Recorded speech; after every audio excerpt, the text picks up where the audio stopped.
Step number 2 that some folks may need to take is to wipe out any bacterial overgrowth. So a person could be making enough stomach acid, but if they have an overgrowth of bacteria in the stomach where it should not be, we shouldn't have bacteria in the stomach. It should only be in the large intestine. It shouldn't be in the stomach or the small intestine.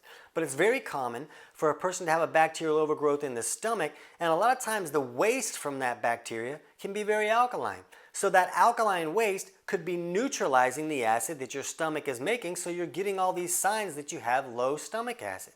And it's just because the stomach is not acidic enough to digest your food correctly. So a lot of times a person may need to take steps to reduce a bacterial overgrowth, so if the stomach is making HCl, it'll be acidic enough and it's not going to get neutralized by the alkaline waste from that bacteria. If someone has low stomach acid, they usually either have a bacterial overgrowth or one is coming, because it's the stomach acid that's like the barrier to the whole body. It's our knight in disgusting armor. It fries these little varmints when they come in on the food that we're eating. So if someone has low stomach acid, they might want to take some steps to reduce any possible bacterial overgrowth to make sure that they can acidify their stomach correctly. Step number 3 is to raise mineral levels if they're low. The body needs minerals to be able to make hydrochloric acid. So if someone has really low mineral levels in the system, they might have a hard time making hydrochloric acid. Here's the trick. In order to pull minerals out of the food that we're eating, we need hydrochloric acid to break down our food. So a person can get stuck in this cycle of,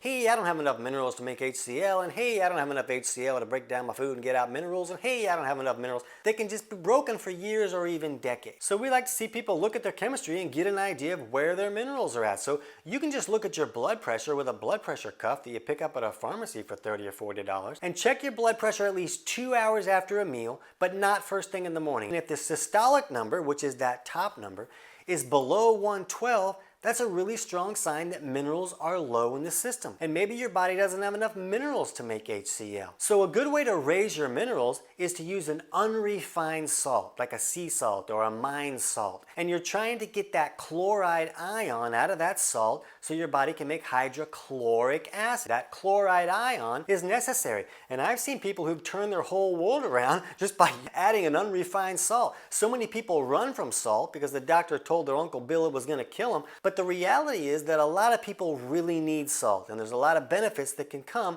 from using a good quality unrefined salt. The great news is that if you can supplement with HCl enough to kind of jumpstart your digestion, you can start breaking down your food well enough to start pulling more minerals out and then give your body the minerals it needs to start making more of its own HCl. And that can reduce how long you need to supplement with the HCl.